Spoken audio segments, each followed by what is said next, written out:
Your water bill just jumped and you have no idea why. You didn't leave the tap running longer. You didn't fill up a pool, yet the number on that bill keeps climbing every single month. Stay with me because by the end of this video, you'll know exactly what's driving this and what you can actually do about it. Before we get into it, hit that subscribe button and turn on notifications so you never miss the money-saving breakdowns we drop every week. It is not just you. Across the country, water and sewer bills are rising almost twice as fast as regular inflation. The average American family now spends over $1,000 a year just on water and sewer services, and that number keeps growing every single year. Aging pipes are the real culprit. Most cities are running water systems built decades ago. Pipes are cracking, treatment plants are outdated, and fixing or replacing them costs billions. Utilities do not have unlimited funding, so those repair costs get passed straight to you through your monthly bill. Drought and extreme weather. Climate change is making droughts longer and storms more intense. Some cities are watching their reservoirs shrink to a fraction of capacity, forcing emergency spending on new water sources like groundwater wells or desalination. That emergency spending shows up on your bill almost immediately. New safety rules cost money.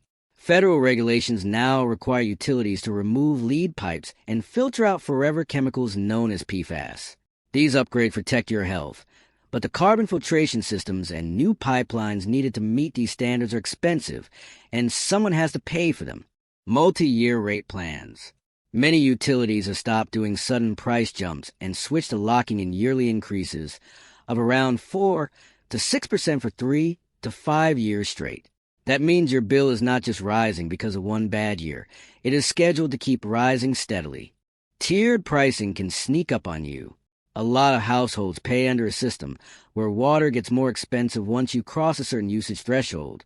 During summer, extra outdoor watering can push you into a higher tier without you even realizing it. And that is when bills spike hardest. What you can actually do: check if your utility offers an assistance or a payment plan, since many families qualify without knowing it. Fix leaks fast, since toilets and small leaks alone account for a huge chunk of wasted water. Consider efficient fixtures and smart irrigation, since they pay for themselves faster than ever right now. Final warning: do not ignore an unpaid water bill. In many states, unpaid balances can turn into a lien against your actual home. So if you're behind, contact your provider today and ask about relief options before it becomes a much bigger problem. If this helped you understand your bill, smash that like button, drop a comment with your city and current rate, and subscribe for more videos that break down the hidden costs hitting your household this year.